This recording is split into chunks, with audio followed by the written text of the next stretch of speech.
študent sem razmišljal, da je premalo takih večerov in mogoče je super, ne, da vidim, da je tudi študentov. In kar je ključ, ne, moram vam priznati, da v bistvu jaz sem vas zavedel z naslovom. Ne bom, to ni moj naslov, ne, o katerem bom jaz danes govoril.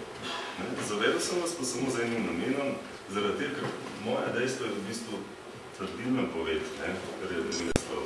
In to je samo zaradi tega, ker jaz sem hotel, da v vas vzbudim čudenje. In čudenje je ključ pri raziskovanju. Če ne bi vi imeli tega čudenja, vse danes po mojem ne bi noben prišel. In to je ključ do vsega. In to je kar malo tak zastrašujoč naslov, ker je že Luka povedal. In bomo ga naredili tako, ker zdaj to tako kot zadnja stran kriminalke, ga bomo malo posodobili in pa ključno vlogo pri tem predavanju imajo bakterije. In za uvod moramo sploh spoznati bakterije, da bomo vedeli, kako je tako volivno predavanje. Mi ljudje, oziroma ostali eukarionti, smo zgrajeni iz večjih celic. Smo večcelični organizem.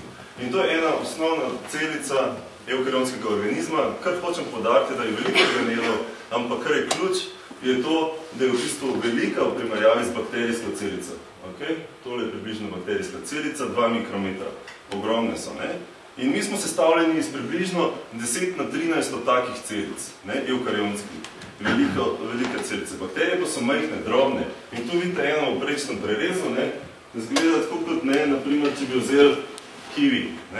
Tako kot kiwi, vidite, sem 20.000krat manjša, mikrometrska. Na oko je ne morate videti, lahko vidite, pač podolgovate oblike, naprimer v prerezu, ima celično steno, ima DNA, in kar je, zgleda zelo preprosto, ima en organel mehanizem, s katerim se premika, biček, s katerim lahko pluje. In kar vam hočem podati v prvih parih stvareh je, da mi smo iz večjih celic, bakterije so pa enocelični organizem. Ena celica, ki funkcionira kot organizem. In to si morate zapomniti. Kar je ključ za razumevanje celotne te zgodbe, ki bom danes govoril, je pa to, da bakterije so se razvile že davno. Davno pomeni 3500 milijonov let nazaj. Če zrišemo, kdaj smo se ljudje razvili v tem svetu, smo na času nič. Nas ni na tej skali. Pa veste, koliko časa obstajamo. 3500 milijonov let. In kar pomeni, človek se je razvil v svetu bakterij. In to je zelo pomembno za razumevanje zgodbe. Mi smo se razvili v svetu bakterij. In ne boste verjeli, verjetno verjamete, da nas poseljuje bakterije. In to so zdaj lokacije, kjer nas vse bakterije poseljujejo. In te bakterije so, imenujemo jih komenzali, so dobre bakterije za nas. Torej, veliko slišite samo v slabih bakterijah, ampak na nas je ogromno dobrih bakterij. Komenzal pomeni, da si delimo mizo z njimi, kon menza, in v bistvu je mikroorganizem, ki nam ne škoduje, v bistvu nam celo koristi. Bakterije, ki so na nas, ali na koži, ali naprimer v črevesju, vidite, kje vse so nahajajo, v katerih organih našega telesa.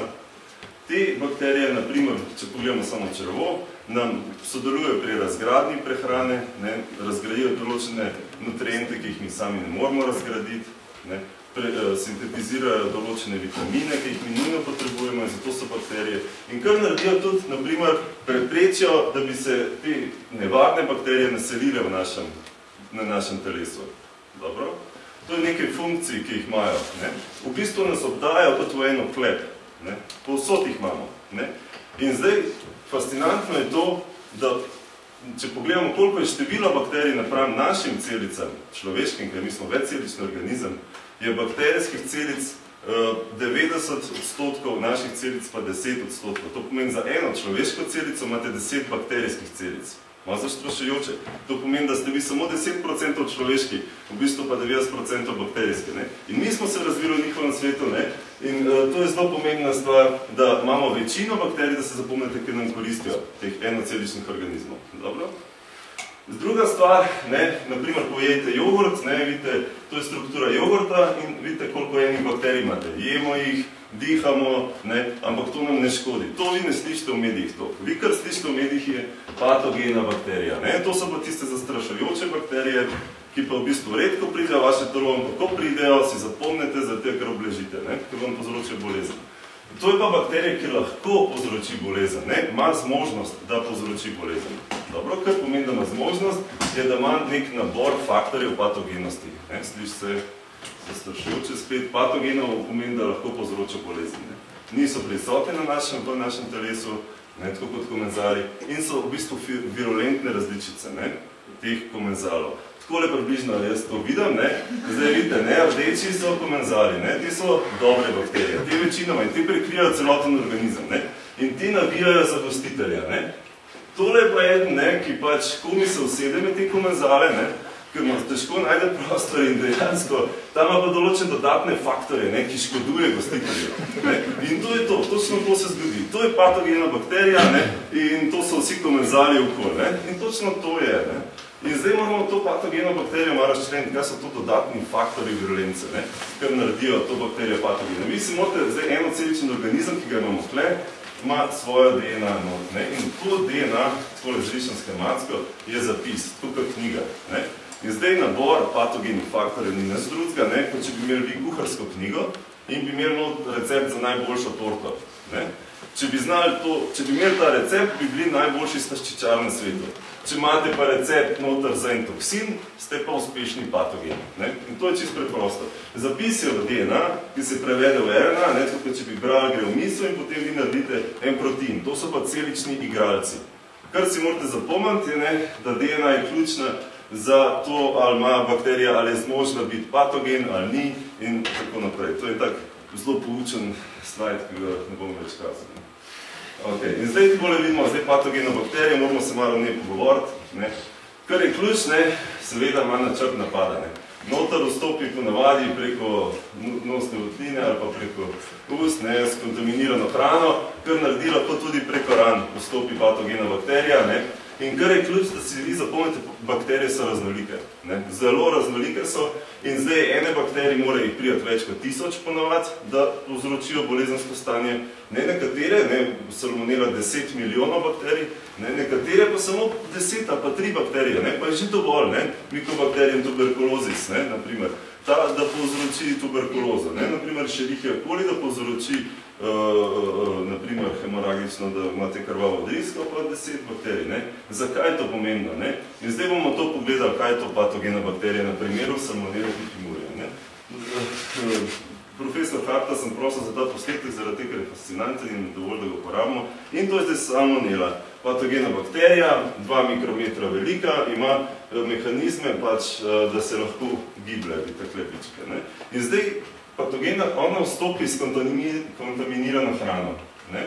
Salmonelo vstopi, vrabite jih milijon. Zakaj? Zaradi tega, ker prvo, kar pride do želodca. In želodec je zelo kislo okolje in tam jih veliko ne preživi, teh bakterij. Zato rabite veliko število bakterij, da pride v vas. Preko kontaminirane hrane, naprimer, režete meso, ne? Surovo meso in potem na isti meso preprašite, na isti delci pa režete potem zelenjavo, ki jo potem zaužijete. Ne? Ta zelenjava ni prekuhana in ima lahko salmonelo, ne? In lahko zaužijete milijon bakterij. Ali pa, naprimer, na gosih jajcih so salmonele. Ne? Ok, in zdaj, ker pride salmonela, če bo tole delali, no, super, še enkrat bomo šli. Ne, zdaj pride s kontaminirano hrano preko želodca do črevesja. In tam je njeno okolje, kjer naredi svoj efekt. Kar naredi salmonela, zdaj boste videli, pride v bistvu do črevesja sestavljeno predvsem iz epitelnih celic, ne, ki imajo take mikrovile, kar boste tudi videli za absorpcijo hrane. In to so zdaj salmonele bakterije, kot vidite, kot ene zvezde, ne, ki v našem primeru so zvezde, ki so ključni igralci. In to so zdaj te epitelne celice črevesja. In kar mora bakterija narediti, pride tako kot torpedni čoln, ne, da ima mehanizme, se premika in kar mora najprej narediti, smo rekli, da epitelne celice, to je vse prevlečeno s komenzalnimi bakterijami, dobrimi bakterijami. Ne. Mora najti prostor, da se bo pritrdila na črevesje. Ne, in to se zgodi. Bakterija se z določenimi faktorji, ki jih ima, pritrdi na črevesno celico. In kar se začne svoj patogeni efekt v vašem črevesju. Kar naredi, vidite, to komenzali nimajo, ima sposobnost narediti, naprimer, injekcijsko iglo, podobno strukturo injekcijski igli, in tako jo vidite, nezastrašujoče, prebode zdaj vašo eukarionsko celico, ne, vidite, zdaj bo prišlo do tega, da prebode in spusti noter faktorje v eukarionsko celico v vaše črevesje. Ne, in kar naredi, te faktorje reorganizirajo tkivo, ne. in tako zdaj ste noter v celici, pride do interakcije med molekulami in pride do reorganiziranja te epitelne celice in kar se zgodi, vam v bistvu posrka bakterijo, ona povzroči, bakterija sproži, da v bistvu vaša epitelna celica posrka bakterijo, zelo filmsko, tako sem tudi nakazal, da bo. V bistvu se, in potem zdaj boste videli bakterijo, tukaj je mikroskopski posnetek, in kar se zgodi, v bistvu vam celica, to bakterija povzroči s temi faktorji, vam v bistvu posrka noter v eukarionsko celico, kar ona hoče noter prijeti. Prepriča na tak način bakterijo.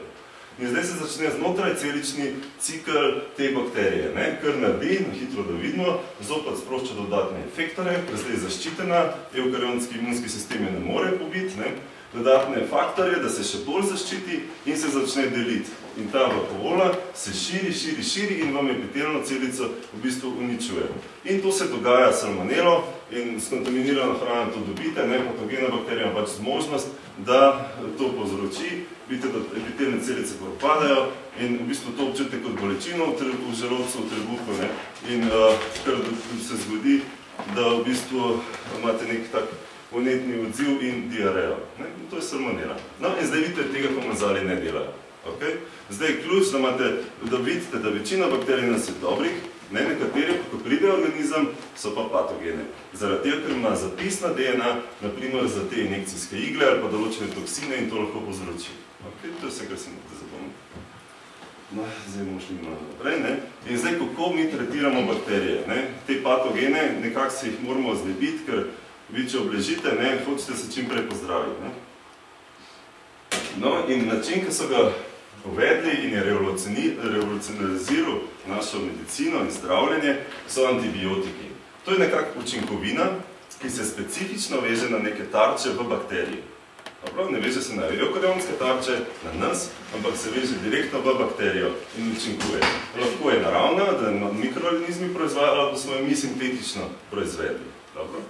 In zdaj, predhodno, pred antibiotiki so ljudje umirali zaradi bakterijske pljučnice ali pa, reumatične vročine ali pa karkoli, so umirali ljudje zaradi bakterijskih infekcij. In tudi transplantacija organov ni bila možna. Za uvedbo antibiotikov se je pa to začelo, da so lahko vse uvedeli. In zdaj bi samo zgodovino na kratko malo pogledali, kako je prišlo do antibiotikov. In prvi možakar, ki bi ga spomenil, prvi znanstvenik je bil madžarski zdravnik, Ignaz Semmelweis, in kar je naredil on, je uvedel dezinfekcijo rok. S klorom je uvedel dezinfekcijo rok in s tem pokazal, da se zmanjša prenos bolezni v porodnišnicah. In s tem je zmanjšal umrljivost. In to je zelo pomemben človek, ki ga zelo, velikrat ga ne omenjajo. Ampak s tem bi jaz začel preprečitev infekcije. Ampak, kar je bilo na žalost, se je zgodilo to, da zdravnik ni mogel dokazati, kako prije do preprečitve infekcije. In mu niso verjeli, tega nekako niso vajali in tudi on je tragično umrl zaradi infekcije bakterijske, na žalost.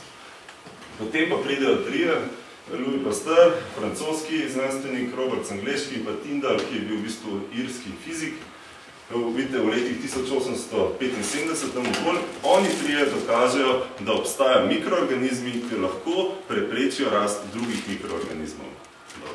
Da v bistvu antagonirajo, da lahko gljiva prepreči rast bakterije oziroma da določene bakterije preprečijo rast drugih bakterij. Zelo pomembna stvar, ampak niso imeli orodij, da bi lahko to razvili naprej.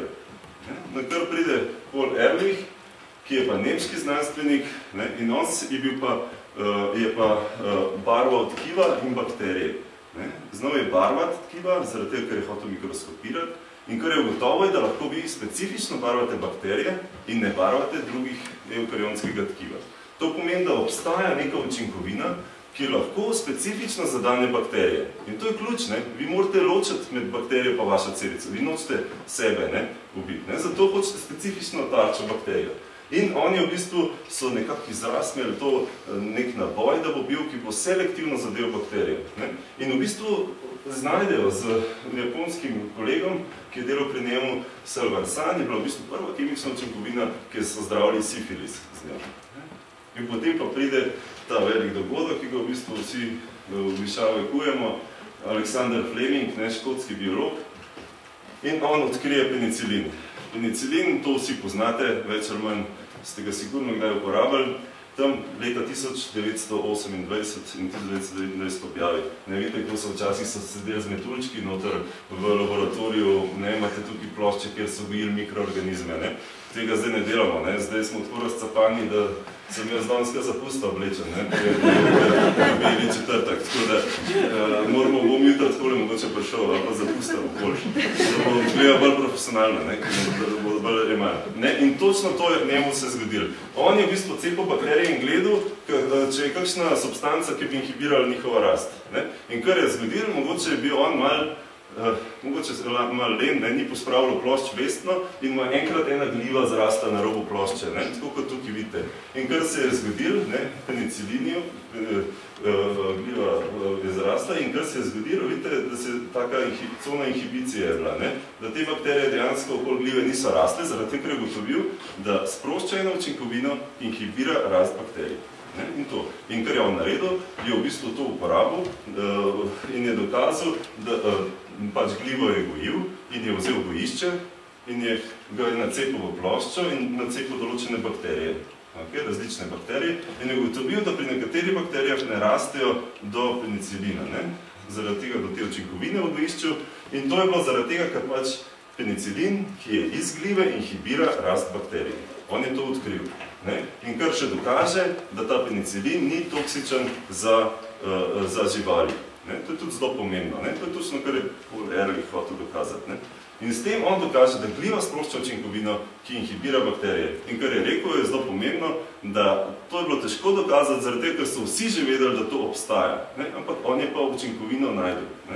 In kar je potem, jasno, 6 let ni noben tega se spod dotaknil. In kar je ključno pri tem, jaz bi vam rad podal, kaj to raziskovalno delo sploh pomeni v tem primeru. On je bil blazen entuzijast, veliko je delal in naenkrat je prišel do nepričakovanega rezultata. In kot študentu je treba to povedati, da nepričakovan rezultat vam more vzbuditi čudenje. Tako kot sem vam jaz to naslovil probal. Probal sem vam vzbuditi čudenje, da ste prišli sem, ker drugače nobenega ne bilo. In potem je postavil super hipotezo in rekel, to inhibira bakterije in s premišljenimi poskusi to dokazal. In te enostavni poskusi, ki ste prej videli, da bakterija inhibira, da izloček iz glive inhibira bakterije, je zelo pomemben za vse od nas. In kar je ključ, kanček srečem je, on je zelo rad plaval in ta St. Mary's Medical School, kjer je delal, so imeli idealne pogoje za plavanje in zato je v bistvu on zbral ta institut. Zato je potem tam vse rade pač na ključe. In potem, kar prideta naslednja dva, sta Flori in Chain, ki v bistvu leta 1938 uvedeta to v industrijo. Naredita, da lahko proizvedemo antibiotik penicilin. Zelo pomembna stvar. In tretirala sta prvega pacienta, ki je padel v vodičevje, je bil ves popraskan, dobil infekcijo, zabuhal je bil, sta ga mu dala penicilin, po enem dnevu je šlo nazaj, ampak potem jim je zmanjkalo penicilina. In v bistvu je umrl prvi pacient. V drugem pacientu so pa 10 laboratorijev skupaj spravili dovolj penicilina, da so ga uspeli pozdraviti. Zdaj vidite, koliko je to včasih bilo, to je bilo 70 let nazaj, pa so imeli ogromne težave s proizvodno antibiotikov. Od tu dalje se zgodi tole. Od tu dalje pa kar naenkrat so našli ogromno antibiotikov naravni, tako da so jih mikroorganizmi proizvajali, so zeleni, v oranžnem, rumenkastem so pa tisti, ki jih kemično proizvedemo. In ker so potem od leta 60 naprej, so v bistvu uvajali kemične knjižnice in potem je bilo manj antibiotikov. Vidite, to so nekatere skupine antibiotikov, pomembnejše, ne bi šel v podrobnosti, ampak industrija antibiotikov se je začela s Flemingom in s Florijem Chain. Vsi so dobili Nobelovo nagrado za to. In pridemo do leta 67, kar reče general, kirurg, reče, da je počas čas, da se nehamo ukvarjati z bakterijami, zaradi tega, ker v bistvu smo jih pozdravili infekcije, dajmo bolj kronične bolezni študirati. In tudi drugi znanstveniki so mislili, da je že konc bakterijskih infekcij, zato tudi tak naslov, ki sem ga podal. In potem, kaj je pa danes stanje, velikrat v bolnišnicah, ko pridete, vam morajo zamenjati antibiotik, zaradi tega prvotni antibiotik, ki so vam ga dali, ne deluje več. In kar velikrat slišite, zdaj je super bakterija. Jaz ne vem, kdo izumil ta naziv, jaz bi ga takoj ukinil, zaradi tega, kar je super za nas, je nekaj krasnega. Ali mož, ki leti po luftu in vam reši življenje, ta super bakterija vam ne reši življenje, ker ona je patogena, tiste, ki povzročajo bolezni, in v bistvu ima odpornost na veliko število antibiotikov, na vse v bistvu, ki obstajajo in jih trenutno uporabljamo. In to se začenjajo določeni izbruhi v določenih državah in resno ogrožajo naše zdravljenje. Superbakterija je v bistvu bakterija, ki je patogena in ima ogromno genov za vso odporno. Odporna je na vse antibiotike, ki jih uporabljamo v zdravstvu. To pomeni, da nimamo za njo rešitve. In zdaj, kako so se lahko bakterije v teh 70 letih, odkar uporabljamo antibiotike, tako hitro prilagodile na te antibiotike, na to terapijo, ki jo izvajamo? To je ključno vprašanje. A veste, kaj je 70 let za bakterijo? Tistih 3500 milijonov let. To ni nič, še trenutek ni. Kako so to hitro lahko se prilagodile? Mi smo sicer izboljšali zdravje, populacija se je povečala enormno, odkar uporabljamo antibiotike, ampak kako so se lahko prilagodile? In kar je prvo dejstvo, je ključno, da zadnjih 20 let v bistvu je zelo malo učinkovin novih, ki smo, zelo malo novih. Ali to pomeni, da nismo najdeli v naravi, da smo iztrošili rezerve, ki so v naravi, oziroma smo druge načine začeli uporabljati iz najdbe novih učinkovin. In v tem času 20 so samo izboljševali obstoječe antibiotike. To je zelo pomembna stvar. Druga stvar je pa, da z uporabo antibiotikov se je začela tudi širiti odpornost proti antibiotikom. In zdaj bomo pa začeli govoriti, kje je izvor za odpornost. Kako ratejo bakterije odporne na antibiotike? In se vrnemo že spet nazaj v tisto leto, ko odkrijejo penicilin. 1940. Še preden so dali penicilin v uporabo, oni že odkrijo odpornost na penicilin. Še preden ga dajo v uporabo. To je zelo pomembna stvar. Poglejte, tukaj je dal Fleming noter penicilin in kar vidite, ene bakterije zrastejo do učinkovine. Učinkovina difundira v gojišče. In tam, ker pač je dosti visoka koncentracija, pobije bakterije. Ampak te pa ne pobije. In ugotovi, če in tak je tudi potem industrijo dal, še preden so ga dali industrijo, ugotovijo, da imajo te bakterije določene encime. In encimi, zapis za encime, odpornost. In tukaj je učinkovina, zdaj to je malo laično narisano, bom tako razložil zakaj. Ta učinkovina antibiotik, penicilin, naprimer, pride v bakterijo in tu obstaja encim, ki kaj naredi, v bistvu vam poje ta, razgradi vam ampicilin. Zdaj, te encimi so ponovadi na zunanji, to je zdaj celična stena bakterije, sam del, so zunaj. Samo da imate razmišljanje, kaj naredijo, v bistvu zdaj si predstavljate tiste bakterije, jasno so zraste do penicilina, zaradi tega, ker imajo encime, ki ga v bistvu razgradijo. Tako kot vi sladkor, pojeste pa ga razgradite. Te so sposobni razgraditi antibiotik. Zelo pomembna stvar. In to ugotovijo, še preden so dali antibiotik v uporabo. Zakaj je to pomembno? Zaradi tega, ker vam to pove, da so rezistence že v naravi bile prisotne. Še preden smo jih dali v uporabo. In to je zelo pomembna stvar. Torej, geni za odpornost proti antibiotikom so se razvijali hkrati z antibiotiki, ki so prisotni v naravi. In so v okoljskih bakterijah imate odpornost na antibiotike, ki jih imate v sebi, v teh komenzalnih bakterijah, so odporni na antibiotike. Ampak kar je ključ, to pomeni, da rezistence so starodavne. Kar je ključ, da če ste bili v bolnišnici in imate patogeno bakterijo, ta patogena bakterija lahko pridobi odpornost. In to bomo pa zdaj pogledali, kako pridobijo odpornost. Zdaj si vi predstavljate, te bakterije, ki so vse posod okoli nas, imajo gene za odpornost. Ker so te antibiotiki že bili v naravi, da smo ne bi že bili. In zdaj bomo pogledali, kako se zgodi. Naprimer, en primer je takle. Poglejte, bakterije lahko med seboj izmenjujejo informacijo, gene med seboj izmenjujejo. In kar bomo pogledali, torej, naprimer, to je okoljska bakterija, oziroma vaš komenzal, ki je na vas. Kar se redno dogaja v vas, je to, poglejte, to je kromosom.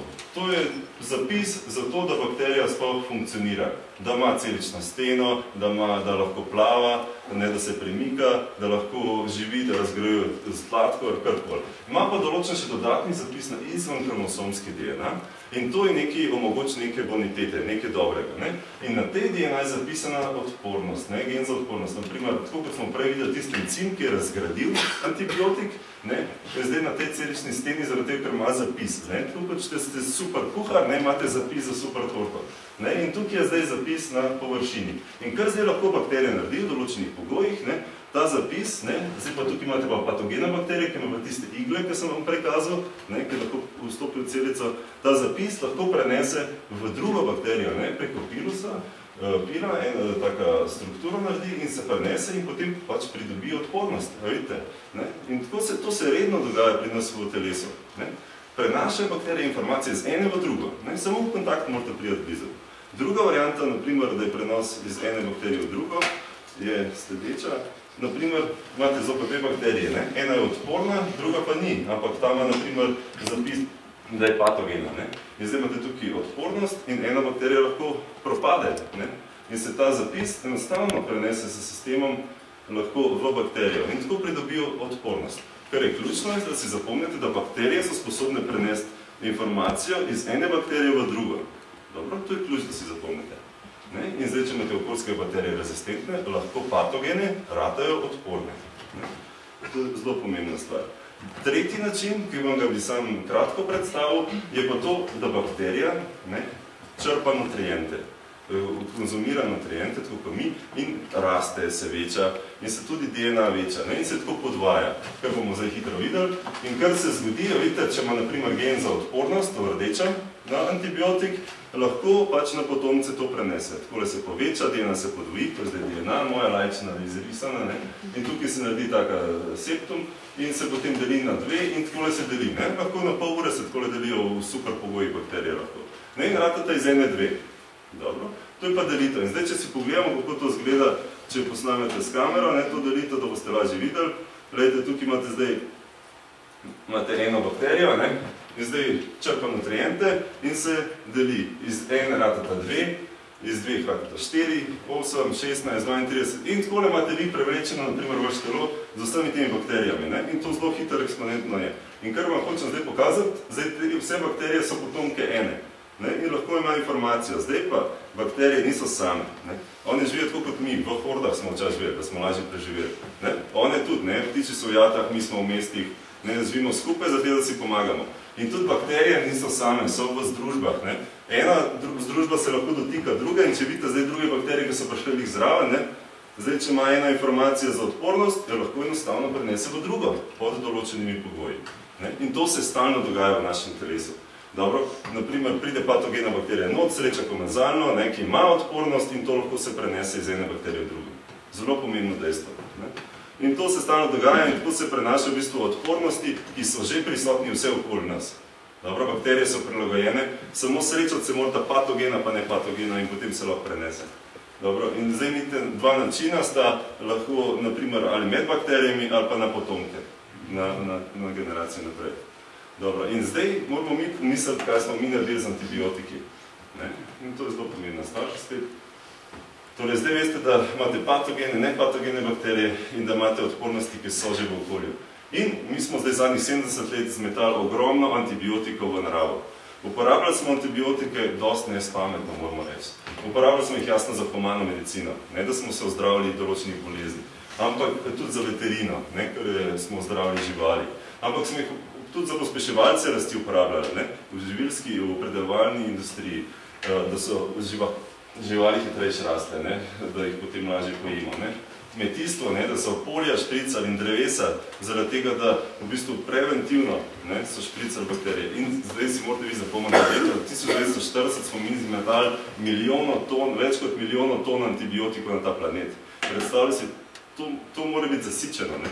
To je ogromna koncentracija antibiotikov, letno vsaj 100 000 ton, to sem tam manjši podatek vzel. Ne.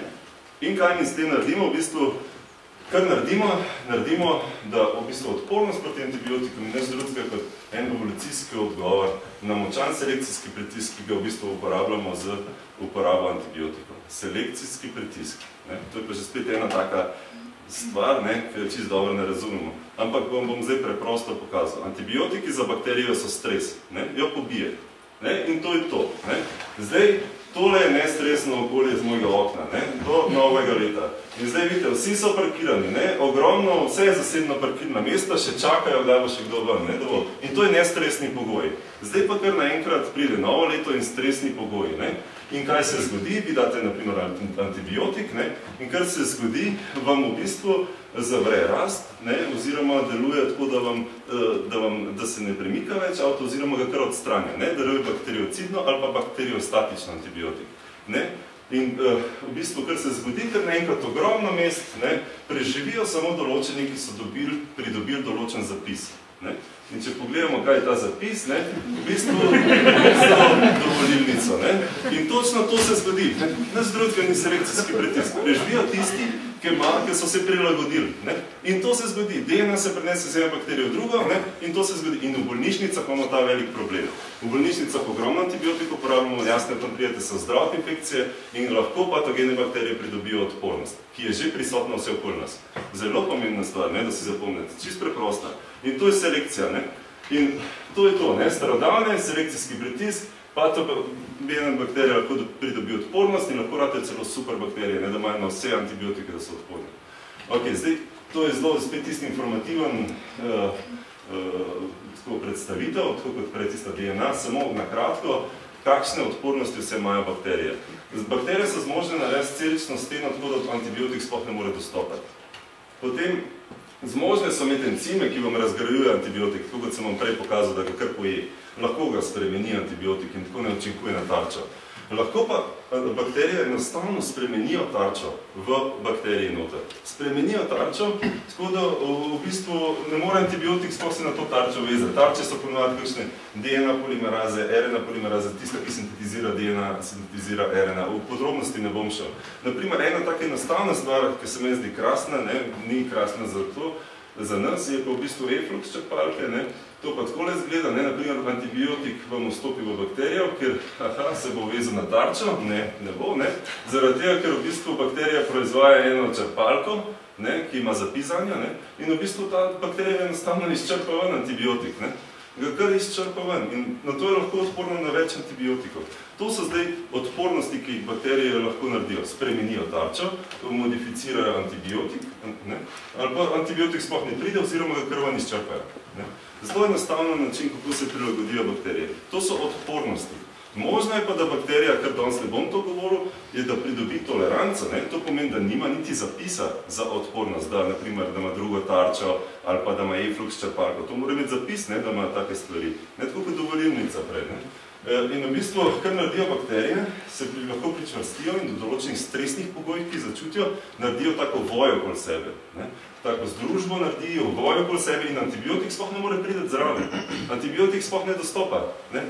In tako lahko rezistira, ne, dobite kronično infekcijo. Ne. Zdaj, ko imate to naprimer na zobu, ne, naprimer, če imate zob, pa desen, pa se vam velikrat takole biofilm naredi gor, ne, temu se reče biofilm, vi to ščetkate, ne, lahko fizično odstranite. Ampak, če se vam pa to črevesje naredi, pa vi ne morete ščetkati črevesja, ne, in je pol problem, kako to zdaj ozdraviti, ne. Ampak to je zgodba za drug mikrobiološki večer, ne, ki bi lahko bil. Ključ je, da mi zdaj pogledamo te odpornosti. Ne? Zdaj ste videli približno, zakaj so se v 70-ih letih lahko prilagodili. Zaradi tega smo mi stresali enormna količina antibiotikov in oni so sposobni informacijo prenesti zelo učinkovito med sabo. Dobro? En naravni fenomen, ki ga ne moramo ustaviti. To se stalno dogaja. Okay? In ključ je, da mi lahko to kontroliramo. Ne? Preudarno je treba uporabljati. Ne metati antibiotike stran, tudi če so stari, ne uporabljati, ne kar dati antibiotika, pa tudi če imate virozo, ne, ki je sploh neozdravljiva z antibiotiki. Ne? In to se je čez čas začelo uvideli smo, da je treba preudarno uporabljati antibiotike, da zmanjšamo porajne rezistenci in ta selekcijski pritisk. Dobro, in zdaj pogledamo, kje smo. Ne? Tule ugotovijo, da v bistvu obstajajo odpornost na antibiotike. Enormno začnemo uporabljati antibiotike, približno leta 60 odkrijo prejšnjega stoletja, da obstajajo mehanizmi, da bakterije prenese DNA iz eno bakterijo v drugo in rezistence. In potem, leta pred 2000 letom, pa v bistvu odkrijo, da so se bakterije uspele prilagoditi tudi na antibiotike, ki prej niso bili v naravi, ne? Ki smo jih mi sintetično proizvedeli. In to vam pa zdaj pove, naprimer, na te antibiotike, to skupino, ki so oranžne, ne? So se sposobne prilagoditi in imajo DNA, da je lahko prenašajo iz ene bakterije v drugo. In to vam pove, da ni učinkovine na svetu, ki bi jo mi dali bakterijam, pa da se ne bi bile zmožne prilagoditi v nekaj letih. Okay?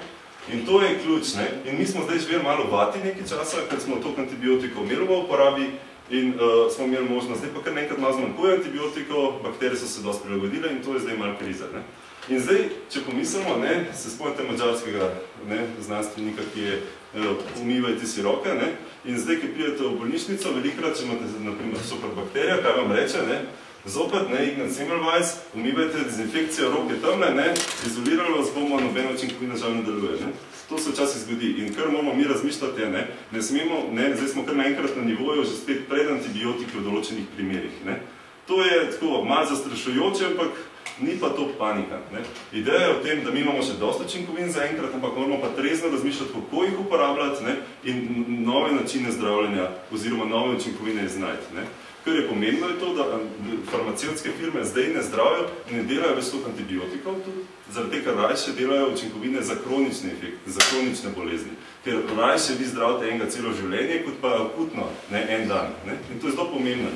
Sam še 4 velike farmacevtske firme se ukvarjajo, ampak jaz mislim, da kot mikrobiolog, ne, je pomembno to, da smo v zelo razboljivem, ne, obdobju za raziskave protimikrobnih učinkovin. In to me navdušuje, ne, da tem, da nobene panike ni. Ne.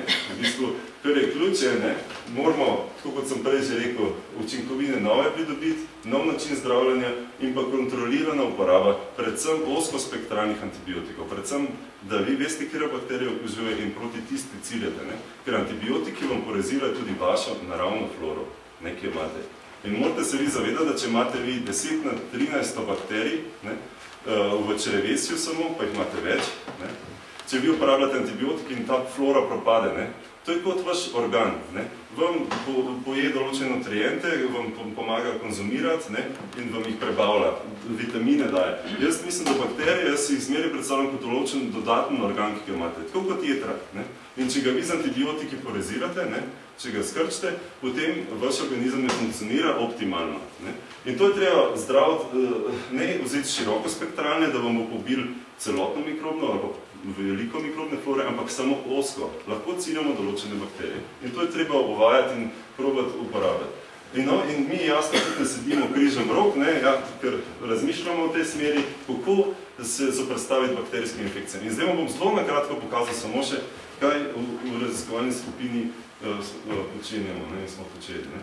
V bistvu vrnemo se nazaj na diapozitiv, v bistvu, ko je Fleming dokazal, da penicillium inhibira rast bakterij. Dobro? In zdaj se morate vi vprašati, kaj antibiotike dejansko delajo v naravi. Vsi boste rekli, ja, pobijajo druge bakterije, ne, in to. Ne. To ni čist res mogoče. Ne. Zaradi tega, ker antibiotiki v naravi so v nižji koncentraciji, kot jih mi uporabljamo v zdravstvu. Mi moramo zelo visoko koncentracijo v zdravstvu, da jih pobijemo. In kar je v bistvu pa v naravi, ne, vidite tukaj cono inhibicije, to je res visoka koncentracija. Penicilin sprošča, ne, penicilin v gojišče in zaradi tega bakterije propade. Tu je pa nižja koncentracija, vidite, kaj bakterije še preživijo. Še zmeraj je nekaj antibiotika. In kar je, tukaj so bakterije v stresu. Zaznajo antibiotik, ampak ta jih še ne pobije. In nekako razmišljajo znanstveniki zdaj skozi brl, da ta nizka koncentracija antibiotikov v bistvu stimulira bakterije, da v bistvu se prilagodijo. Aha, bakterija začuti, majhna koncentracija antibiotika je, tam je še ni pobila, boljš da grem stran, zaradi tega tam je večja. Naprimer, vklop, premikanje. Vklop nastan biofilma, da se zaščitijo z ogrodjem, ne? Prilagodijo se na razmere. Ne? In zdaj vam bom jaz pokazal, kako v bistvu, ker to se dogaja, nizka koncentracija se dogaja, ko vi začnete imati antibiotike, ko končate kuro antibiotikov, se koncentracija zniža. Ne? In če vi prezgodaj končate antibiotike, se bo toliko znižala, da se bo v bistvu patogenih niste pobili in se bodo prilagodili. In zdaj vam bo ta mehanizem jaz pokazal. In to je že Fleming opozoril leta 1945 na zagovoru Nobelove nagrade, je rekel, da prišel po čas, ko bomo vsi uporabljali antibiotike, ne? Verjetno. In se je res prišel, ne? In potem je rekel, ampak problem je, če bodo prenizke uporabljene koncentracije antibiotikov, ker se bodo bakterije prilagodile. In to se tudi v naravi dogaja. In zdaj bomo mi pogledali, kaj to pomeni. Zdaj imate tukaj občutljivo bakterijo na antibiotik, dodate antibiotik visoko koncentracijo in nizko, ne? Zdaj ima en tak presek koncentracije. In kar se zdaj zgodi, te bakterije niso odporne in deluje bakteriocidno, jih uniči, ne? Tako kao avto ga odpeli. Ne? In zdaj pa imate pa bakterije, ki so nekje v meji, ne? Te pač niso doživeli antibiotika, ne? Tako kot tisti penicilin, ki se še. In te bakterije, kar se zgodijo, so v stresu. In v stresu, kaj naredijo bakterije, se prilagodijo na dano okolje. Samo tako bodo preživeli in lahko spontano mutirajo. Okay, tu živijo mutacijo in kar se lahko, celica se deli in potem normalno, če spremeni na primer tarčo, da antibiotik sploh ne učinkuje, lahko preživijo tudi pri visokih koncentracijah antibiotikov. Torej, v bistvu antibiotiki povzročijo, da se bakterije lahko prilagodijo. Okay? In to zdaj mi študiramo. Ne? In zdaj bomo šli v našo študijo, zdaj samo to morate razumeti, da antibiotiki sprožijo stres v bakterije v nizki koncentraciji in bakterije se lahko prilagodijo. In zdaj imate milimeter, vidite vsi, ne? Večina. Ne? Kar potem pomeni, če zdaj 1000krat zmanjšate, ne? Potem dobite bakterijo, ne? 2 mikrometra. Če to zdaj še 1000krat zmanjšate, ne? Dobite pa proteine, pa na tem nivoju mi študiramo, ne? V bistvu odziv bakterije. Okay? Na nanometrskem, 10 na minus 9 metra. Ne? Tega tudi mi ne vidimo, ne? Včasih kar malo predstavljamo. Ampak, ok, ne, verjemite mi. Normalna bakterijska rast, nestresni pogoji, bakterija je takole, DNA je neokrnjena, nestresni pogoji. Ne? Kar pomeni, zdaj, če pogledamo kromosom, to je ključni igralec te zgodbe, ki ga bom zdaj povedal, že spet malo filmsko, in to je Lexa protein. Ne? Okay, to je prisotno pri vseh bakterijah več ali manj, in v nestresnih pogojih ta protein se usede na kromosom in prepreči prepis 1% gena bakterij. 1%. In te geni, katere on prepreči prepis, ne, da ne pride do izražanja, da jih utiša, so v bistvu potrebni, ko je stres. Dobro. In kaj ta protein naredi? V bistvu se usede na DNA, vidite, tukaj bi prišlo do prepisa gena, ne, ker bi naredil ta encim, ampak ta encim v bistvu ne more niti do DNA, zaradi tega mu ta sterično prepreči. Sterično mu prepreči. Dobro, v nestresnih pogojih Lexa sedi tam in utiša gene, ki so pomembni za stres, da se prilagodi bakterija. Dobro. In zdaj pa vi vzamete antibiotik. Ne? Nizka koncentracija na začetku oziroma nekje v telesu se antibiotik ne razporedi tako dobro, da imate nižje koncentracije. In tam bakterije v bistvu večina, velika antibiotikov, kot so naprimer ciprofloxacin, zdravljenje urinarnih infekcij in tako dalje, vam poškodujejo DNA. DNA je poškodovana. Ne pobija bakterije, ampak samo poškoduje DNA. Ne? In kar se zdaj zgodi, zdaj bom zelo schematsko zrisal celico in to cel genom, kar eno linearno črto naredil, dvoverižna DNA. In tam, kjer je poškodba DNA, ker je antibiotik povzročil poškodbo, se zgodi to, da nastane ena verižna DNA. Okay? In na to ena verižna DNA se veže drugi igralec. Ne? In to je pa RK protein. RK, to si morate zapomniti, to je pa senzor. Ta zazna poškodbo DNA, antibiotiki se jo sprožijo. In to je zdaj slika tega RK, ki se jo naredili, vidite tukaj ena verižna DNA, tukaj imate tukaj gor, in takole vidite sliko RK, okoli so proteini naštimani po tej enoverižni DNA in je zaščitena. In ta protein, ne, ki je kot senzor, v bistvu sproži inaktivacijo tega našega represorja, ki sem vam prej pokazal. Ne. Torej, antibiotiki poškodujejo DNA, senzor se veže gor in ta sproži inaktivacijo Lexa represorja. Lexa je takole, ne, zgleda zelo sofisticirano kot protein, v bistvu je zelo enostaven. V bistvu je sestavljen iz dveh identičnih podenot, ena je zavezava na DNA, druga je pa zato, da dimerizira, da sled skupaj. Ne. In takole zgleda Lexa, če ga zdaj pogledamo, kaj se naredi, v bistvu pride tule do inaktivacije, ne, se ste zelo schematsko prej videli, takole pride do inaktivacije, tale regija skoč gor, ne, in se tule prekine. To je zelo pomembno za naprej, kar bomo pokazali. In ta protein razpade. Dobro? Antibiotiki poškodujejo DNA, reka nastane senzor in ta sproži, da pride do inaktivacije represorja in s tem pride do prepisa genov. Okay? Geni, ki so prej bili utišani tekom normalne rasti, se zdaj lahko prepisujejo. Ne? To je to. Ne? In kar se zgodi, bakterija najprej začne popravljati DNA, lepo jo hoče popraviti, zaradi tega noče potomkam dati poškodovanje DNA. Ne?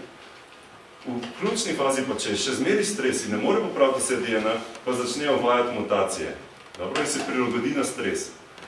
Torej, antibiotiki so vam sprožili, ne, v nizki koncentraciji, ne, vam sprožijo v bistvu poškodbo DNA, ne, ki se sproži potem lahko privede do mutageneze in s tem vodi v pridobitev odpornosti na antibiotik.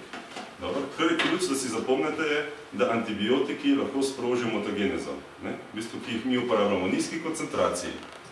In veliko antibiotikov to naredi. In mi v skupini študiramo tole interakcijo.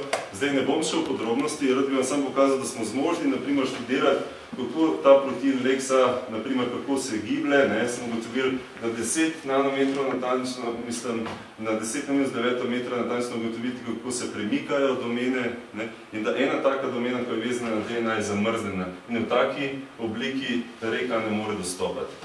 In mi smo izbrali ta Lexa kot neko tarčo, ker je široko razširjen med bakterijami, da ga uporabljamo za zdravljenje bakterijskih infekcij. In ideja je v tem, s katero bom jaz tudi zaključil, je, da v bistvu vi zamrznete stres. Glejte, vi jeste antibiotike, bakterija to najprej ne pobije, ker je nizka koncentracija. Ampak kar naredi, poškoduje veliko, jih poškoduje DNA.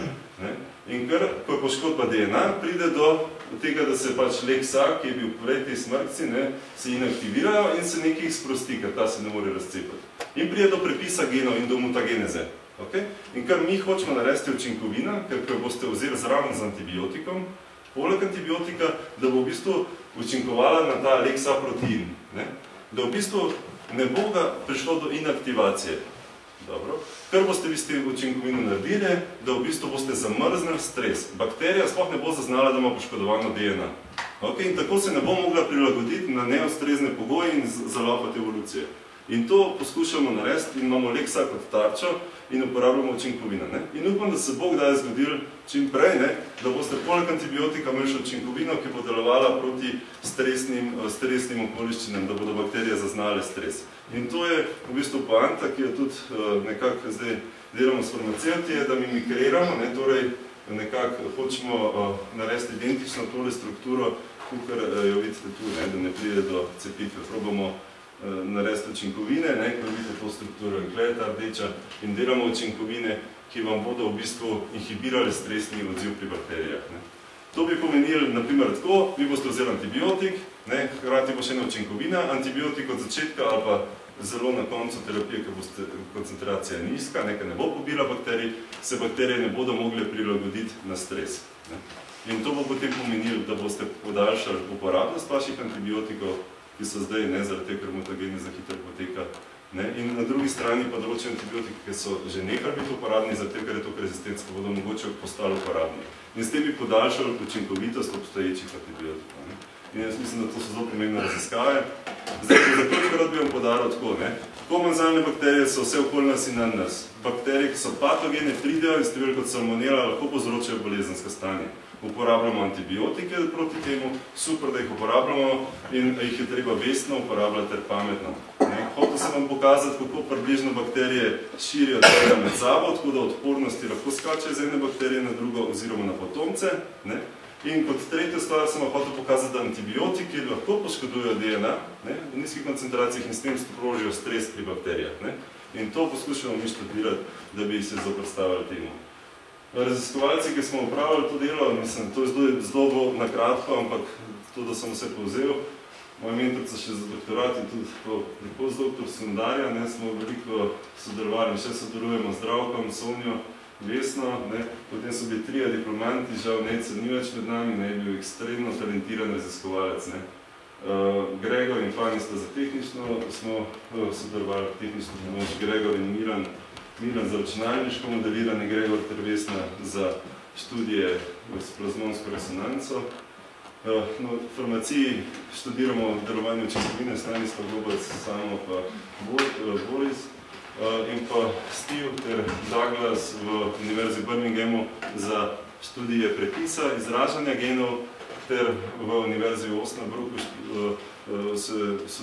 sodelujemo za študijo, kako pride do informacijskih sprememb v proteinih. In to je zdaj z moje strani vse, če imate kakšno vprašanje, če je bilo kaj jasno, bom lahko zdaj še kaj pomagam. Hvala lepa.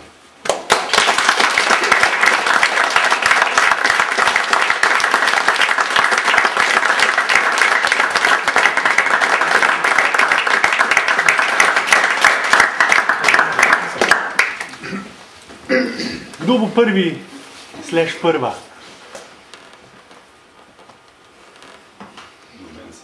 Ben mu nič ni bilo jasen. Pa še enkrat. Jaz sem vprašal, če je bilo komu jasno. Ja. Zdaj so verjetno se ti moram vprašati, da verjetno sigurno komu ni bilo kaj jasno, pa jaz da to še razložil. Če bo tudi to.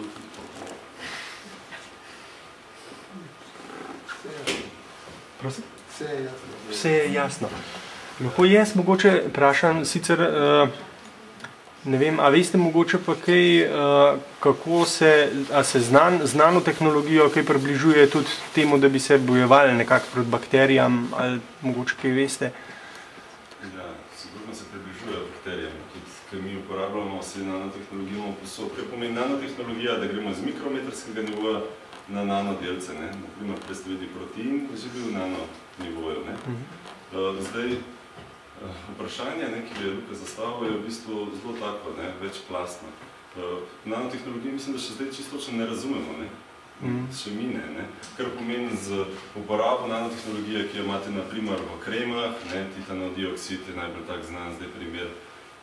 Nanotehnologija ne penetrira samo v bakterije, ampak tudi čez našo kožo in čez naše celice. Tako da jaz mislim, da ključ pri zdravljenju bakterijskih infekcij je to, da vi zadanete samo bakterijsko celico kot tarčo. In to so 100 let nazaj povedali. In ključ je, da mi ne poškodujemo našega organizma, ampak zadenemo točno specifično tarčo in to je ta bakterijska celica. Tako da z nanotehnologijo mogoče bi lahko dostavljali kakšne delce v bakterijsko celico, samo jaz mislim, da to je še zelo daleč. V bistvu v zadnjih letih šele dojemamo, kaj je to pojem nanotehnologija, kaj šele, da bi ga lahko uporabljali za zdravljenje bakterijskih infekcij.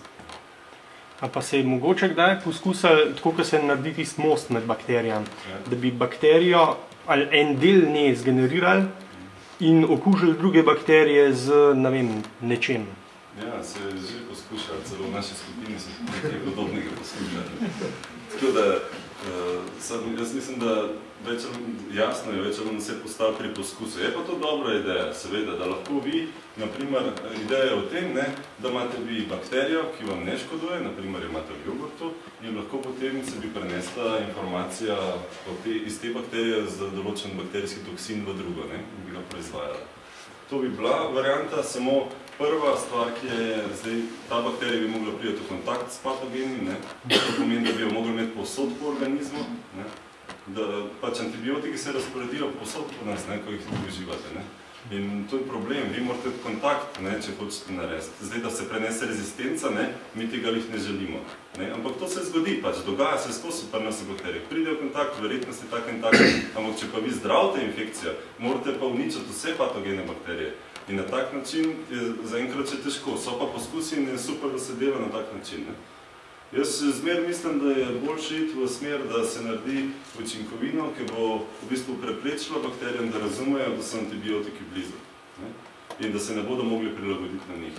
Da ne bodo zaznali, da je stres, ki ga povzroča antibiotiki. Jaz mislim, da je to za en kratkoročen cilj ključno, poleg tega, da se uvaja nove in nove učinkovine. To je moj odgovor. Verjetno bi se dal še razstredati. Še kakšno vprašanje? Da bi potem čisto iz praktičnega izhodišča bi svetoval, da na začetku vzame nekdo, ki rabi antibiotik dvojno dozo, da je koncentracija višja? Zdaj, če boste vzeli višjo dozo pri antibiotikih, vam ne bo škoda. Samo že te doze, ki jih uporabljamo v zdravstvu, so že toliko visoke, da je že to dvojna doza. To, kar mi razmišljamo. Tako da nimate kaj povečevati doze, to, kar vam predpišejo, je že... Pa stranski učinki, Seveda, stranski. Kar je pomemben je to, da v bistvu ta zdaj antibiotik, pomislite, razbija vam lahko tudi normalno floro, mikroflora. Zdaj, stranski učinki na človeka ne bi bili dokazani. Tako da nekateri mogoče so, samo večina teh, ki jih uporabljamo, ne za človeka, ne bi bili škodljivi. Je pa doza, ki jo predpišejo in ki se uporablja, je pač primerna za zdravljenje infekcije. Tako da ključ je to, da če se prezgodi neha uživanje antibiotikov. Ne. Potem koncentracija to pade, da vi vseh patogenih organizmov niste uničili, ne.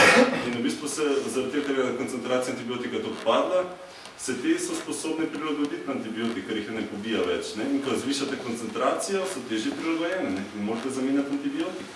Ne. To je ključ. Ne. Da bi terapijo, ki jo vzamete, jemljete do konca.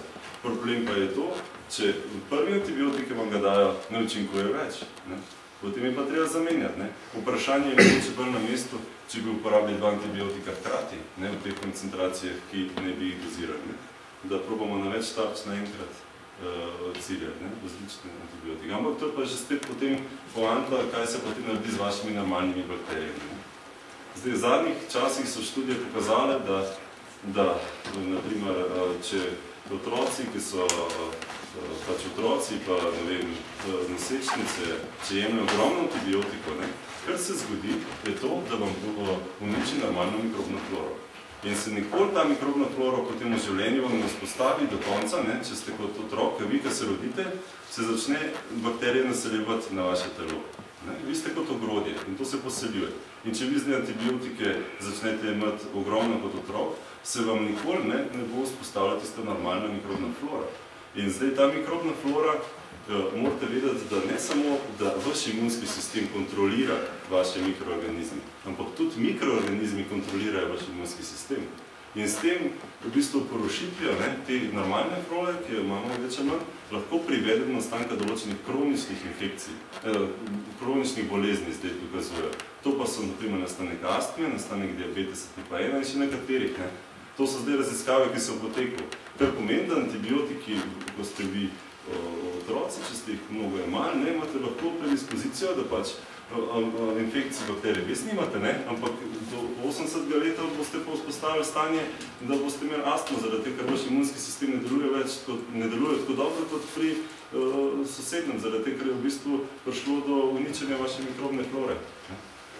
Tako da, to so problemi, ne, antibiotike, ne, to se čez čas šele pokaže, ne, zdaj mi sprobavamo na nas, kako deluje, ne, ampak ne, se deluje učinkovito, treba jih uporabljati, drugih sredstev nimamo na voljo, ne, ampak je treba pa vestno uporabljati antibiotike, ne, razmisliti, ne, ampak normalno, če ste vi bolni, jaz tisto, normalno, da bomo vzeli antibiotik, ne, se moram pozdraviti, ne, če samo ležim, pa moj imunski sistem ne bo deloval tako očitno, ne, ker pomemben je to, ne, da ponavadi dobite vi patogeno bakterijo, tudi pride do izraza, takrat, ko ste vi imunsko slabljeni lahko, ne, takrat potem še posebej lahko pač pride do bolezenskih stanj. A lahko bili to, ko ste zdaj rekli, recimo, kaj pa to, da mi naravno prebolimo določene bolezni, brez samega antibiotika? A v bistvu mi z antibiotiki potem tudi slabšamo svojo naravno odpornost? Oziroma, če grejo kakšne raziskave, recimo, v to, da se mi naravno, da uporabljamo te mehanizme, ki jih telo uporablja, ne? Ne, da drugi... Vi imate vaš imunski sistem, ne? Ko pride tujek, da hoče vaš sistem odstraniti, ne? Normalno imate uspešen imunski sistem, ne? Naprimer, mogoče... Ampak ne razvadimo s tem, ki mu dajemo? Razvadite ne veliko, no? Mogoče določene mere ja, ampak ključ pri tem je, da vaš imunski sistem vam jasno odstrani tujke, ampak v določenih primerih se pa že toliko razraste, da pač morate poseči po antibiotiki, da to odstranite, ne? Bakterijo, patogena, ne? Ki je. In antibiotiki, kar vam naredijo, zdaj to je že spet večplastno odgovor, težko je govoriti naenkrat. Treba se zavedati, da vam lahko uniči vašo normalno floro, ki vam vpliva na vaš imunski sistem, ne? Antibiotike, ampak s tem jo uničite patogene, ne? Zdaj, če bi vi ležali, ne, naprimer, predstavljajte si, ne? Zdaj moramo kar primer vzeti. Vi dobite infekcijo, ne? In pač bakterije se namnožujejo v vas, ne? Vaš imunski sistem takrat, ko imate povišeno temperaturo, začne odreagira, ne? In mogoče ta imunski sistem ni zadosten, da bo to bakterijo odstranil, ne? Mislim, ne morate se igrati, da boste čakali, ne? A bo vaš imunski sistem dovolj močen, da bo prišlo do odstranitve bakterije, ne? Patogene, ali boste uporabljali antibiotik. Več ali manj posežemo po antibiotikih. Lahko bi pa ležali en teden, pa potem videli, ampak lahko bi bilo že prepozno, zaradi tega, ker bakterije sproščajo določene toksine, ki vam lahko poškodujejo organe, ne? Tako da ne vem, čakati pa imeti to borbo z bakterijami, da to se je dogajalo pač pred letom 1940, ne? Pa smo videli, da ni bilo učinkovito, ne? Da bi se mi zoprstavili, ne? smo umirali zaradi bakterijskih infekcij. Raziskave pa ne grejo nobene v to smer. Mislim, v smer, da študirajo, koliko ljudi preživijo z... Ja, seveda, izboljšanje imunskega sistema. Mehanizme, ki jih imunski sistem uporablja, ne mehanizme, ki jih drugi organizmi uporabljajo. Kaj nekaj reče, problem so bakterije, ker imajo take dejavnike, recimo, da obidejo imunski sistem, recimo. Da pač je sama bakterija opre. Ja, so uspešne, ampak so uspešne bakterijske bolezni, ki smo jih sami čisto sposobni. Kaj se te pa prezimaš? Ja, se ti ne veš, ne? To je pa češljanje, takrat, ko obležiš, je v bistvu kriza, takrat tvoj imunski sistem ne deluje več, takrat rabiš antibiotik. Takrat rabiš učinkovino, da se malo razvadiš, ne? In da v bistvu pobiješ to patogene bakterije. Ja, ampak recimo dobro, če to če bi potem še čakali, ne? delamo tako, kot ste rekli, koliko znamo, pač to dejansko damo škuro, narediš vse. Tudi zaradi te miselnosti, da ne smemo zboriti, pa dosti ljudi, ki ima samo virozo vzame. Ja, viroza je pa čist drug primer. Čist nekaj drugega, ampak glede zaradi tega razmišljamo, da bomo čim lažje skozi. Ok, ideja bi bila vaša torej, da mi ojačamo imunski sistem. To je super ideja. To delamo, to delate vi svojo rekreacijo, zatem, da jeste veliko zelenjave, da imate kontrolirano, da uživate prehrano, da ste veliko na rekreaciji in s tem vi jačate imunski sistem. Če se vi ne rekreirate, potem tudi vaš imunski sistem ni tako dober. Morate biti športno aktivni. Človek je žival, ne, v bistvu na eno vrsto in mi smo zmeri bili v pogonu. Trenutno že 1 uro pa pol sedimo, kar je že malo nenormalno za nas. Ne. In je treba, imunski sistem na tak način jačamo, ampak je skozi močnejši. Ampak tudi bakterije se morate zavedati, te komenzalne, vam sproščajo v vaše črevesje določene substance, ki v bistvu vam delujejo protiinfekcijsko. Ja, delujejo, v nas so, vse to hočemo reči, treba je paziti, kako ravnamo z antibiotiki. Tako da, oni sproščajo substance, ki v bistvu, ali pa naprimer, v zadnjih časov sem opazil, da so dokazali, da zelo malo tako ironično. Če jeste zelje, brokoli ali brstični okrog, vam v vašem črevesnem sistemu, tako kar reklama zdaj izgleda, vam spodbudi vaše črevesje, da se v bistvu zoprstavijo patogenu. Nekako vam naredi že imunski odziv. Tako da določena hranila so tudi, ki stimulirajo to, da potem se patogen slabše pritrdi. Če bi še nekaj dodal, sem prebral, da tudi premejhna uporaba antibiotikov je tudi pač pospešila v bistvu nastanku odpornosti. Takrat pa dovoljimo v bistvu, da se bolezen razširi. Recimo v enih slabše razvitih državah se lahko ena bolezen precej razširi in s tem pa tudi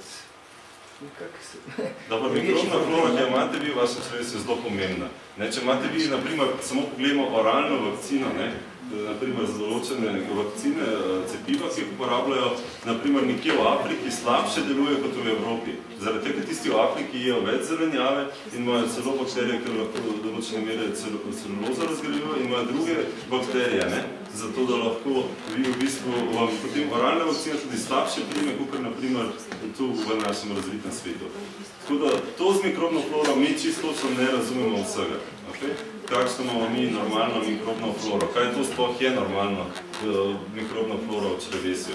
Čisto točno tega ne razumemo. Tako da to so toliko težko vprašanje, da jaz tako mi podam tak tehten odgovor. A sem nekaj vprašal glede prehrane, ki ste omenili pospeševanje rasti, recimo redijo piščance za meso in jih filajo z antibiotiki. Meni se zdaj tudi sanjanje, koliko so ti antibiotiki bolj stabilni, recimo, a ostane to, kaj je v mesu, koliko mi dejansko s hrano, ki je producirana s pomočjo antibiotikov, zavržemo tudi kakšno... Zdaj tega ne uporablja več, to so včasih uporabljali. To je zdaj prepoved, da se tega ne uporablja več. Zato sem dosti malo bolj vsivo, takrat, da se to uporablja. Je pa to zelo tehtna stvar, sigurno vse malo prenaša tudi, mi, ko jemo antibiotike, to naprimer izločamo, gre vse v obtok, in to sigurno. Je pa tudi razgradnih produktov antibiotikov čisto še ne razumemo. Sigurno nekaj vsega v mesu, samo zdaj tega ni več. Mislim, zdaj prepoved uporabe antibiotikov za razne veterine. Tule, Mateja, te lahko sam v tej točki majhen dopolnim. Kot rastni pospeševalci so prepovedani, če pa zboli, kokoši so pa dovoljeni. Tako da se pravzaprav v masovnih rejah to zelo uporablja. Ampak koliko stane recimo antibiotika dejansko recimo v eni, ne vem, prsni mišici piščanca, ki jo človek kupi, če je bil ta piščanc recimo zdravljen? Ne vem, če je to raziskano, je pa zelo veliko rezistentnih bakterij. Kaj se razgledi? Ne, recimo nemška študija je dokazala, da pravzaprav pri masovni reji mislim, da je 96% šansov tretiranih z antibiotiki. Da je možno, recimo, če ne bi bilo to pol dobro prekuhan, da mi v bistvu rezistentno bakterijo zaužimo in se s tem rezistenca pa prenaša. Vprašanje, kaj se zgodi z DNA, ne vem, mogoče to bakterije.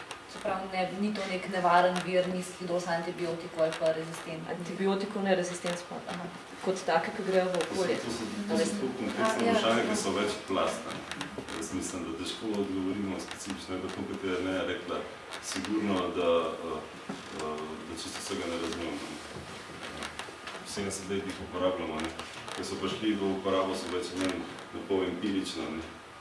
Tako da zdaj razumemo približno, kaj deluje. Ki seveda vaša ekipa hoče sintetizirati neko snov, ki bi ojačala leksaprotein, da bi naj prišlo do razgradnje pa do prepisa onih genov vseh. Kaj pa recimo ta snov vpliva na komenzale, recimo ko potem stres, okoljski stres na komenzale, recimo že pri večjem temperaturi, ko recimo zbolimo, pa potem se recimo tam pri komenzalih ne bi sprožil recimo ta odziv na stres, ne?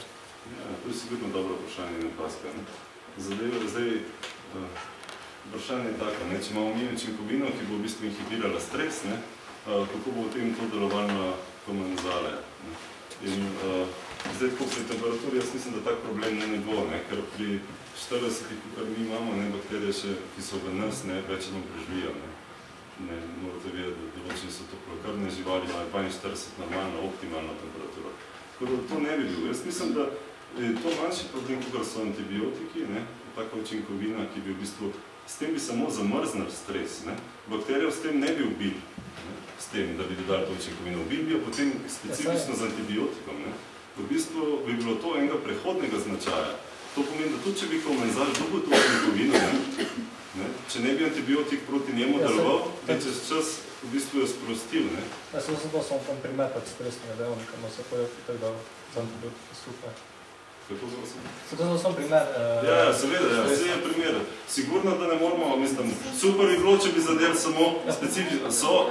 Tako bom rekel, so različni načini, kako imate bakterije, kako proti mikrobne učinkovine razvijamo. Eni razvijajo cepiva proti bakterijam. To pomeni, da tiste stvari, ki jih patogeni sproščajo, v bistvu bi vaš imunski sistem preferenčno zaznal in bi s tem odstranil bakterijo. Naprimer cepiva. Drugi delujejo na nivoju komunikacije med bakterijami. Da hočejo preprečiti, da bi bakterije komunicirale, ker bakterije samo, ko so v združbah, nekako v bistvu se znajo zoprstaviti. Če je posamezna, so dosti manj učinkoviti, kot v sami združbi. Tako da je več pristopov, ki jih ubiramo, poleg iskanja novih učinkovin, kot so antibiotiki, ampak zaenkrat, če nismo uspešno najdeli enega tacega načina, da bi lahko te ozdravili infekcije, kot jih z antibiotiki. Ampak jaz mislim, da je ključ pri razmišljanju, da tehno razmišljamo naprej, kaj se bo uvedlo kot protimikrobno učinkovino oziroma nek adjuvans, ki bo v bistvu ojačal delovanje obstoječih antibiotikov. In to v bistvu v skupini predlagano. Se potem mogoče dejansko ta adjuvans skupaj z res osko-specifičnim antibiotikom. Ja, to bi bilo najbolj idealno. In da imate vi metodologijo, da lahko, ko imate infekcijo, v nekaj urah dokažete, katera bakterija in točno veste, katera učinkovina proti njej deluje. Da ne parazirate normalne flore. Super, vsaj malo ste razumeli, da smo malo začeli razmišljati. Zdaj se je tako zahtevno vprašanje, da že meni treba vsega odgovarjati, to je tudi super. Vse ve, tudi nisem.